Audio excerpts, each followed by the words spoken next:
Bionics Institute is a multidisciplinary research institute centred on bioengineering. We inherently collaborate with scientists, clinicians and particularly surgeons to develop technologies for specific neural applications. People probably just don't appreciate what a cutting-edge facility the Bionics Institute is and what an incredible resource it is in terms of not just the skills that they have or the understanding of stimulation of neural tissue, but the people involved in it. They're passionate, they're committed, they're really in love with their jobs and they're interested in the problems that we bring to them. And it's a great thing to work with a group of people who see new opportunities, new ways of treating conditions that we've struggled with for years. As a physician, we don't have much insight into the world of engineering and they don't understand much of what we deal with in the clinical world. And the Institute's been so successful bringing those worlds together.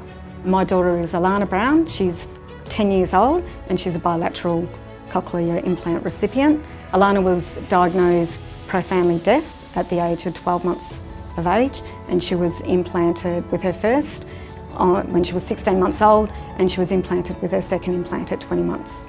She had gone 12 months, well actually 16 months without any sounds at all, sounds of silence, and by her age of 2 years she was age appropriate. It makes my life different because if I didn't have them, then I wouldn't be at the level that I'm at today, and I wouldn't be able to do the things that I love, which are music and dancing. It's just a miracle to have them. Thank you for changing my world. Thank you for changing the world of my daughter. Thank you for giving her the technology of being able to hear and be a part of this hearing world. The day I saw my daughter do her first dance concert was the happiest day of my life.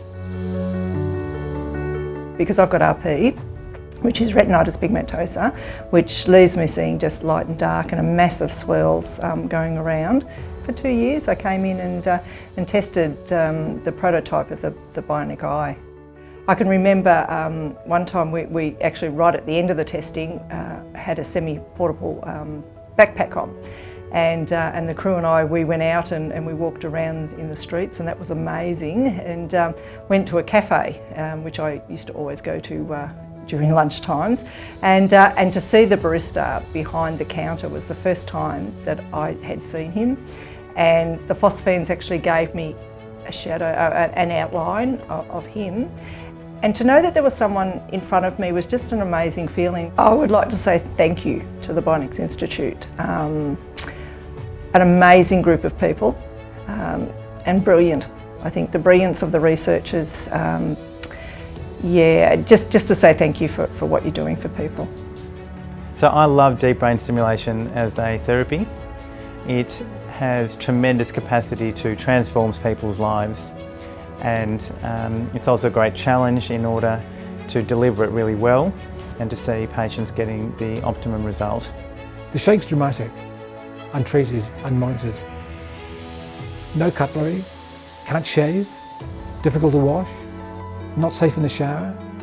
All the fine finger actions that you take for granted, I cannot do without DBS stimulation.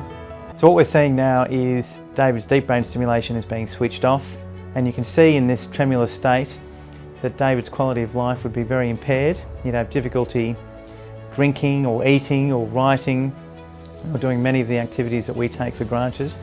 You'll see that it's his dominant right hand. You try shaving, cleaning your teeth, spreading marmalade like this, and it's extreme. It's not difficult, it's impossible. Also, this sets up a cramp. After about 10 minutes of this, my right forearm is extremely cramped and painful. So if you don't mind, what I might do now is switch my stimulation back on.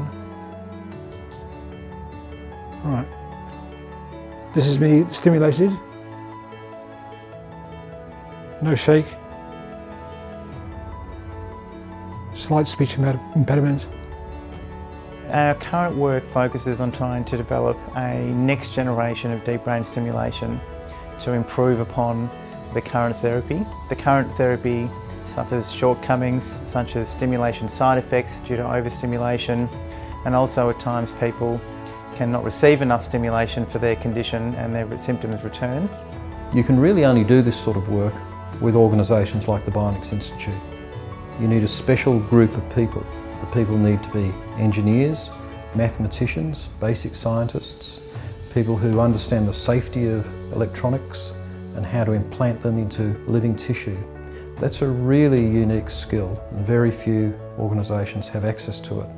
In the Bionics Institute, all of these facilities are available, these wonderful people, these marvellous engineers, a terrific organisation that's dedicated to finding new bionic solutions to chronic human diseases. We've got to have them.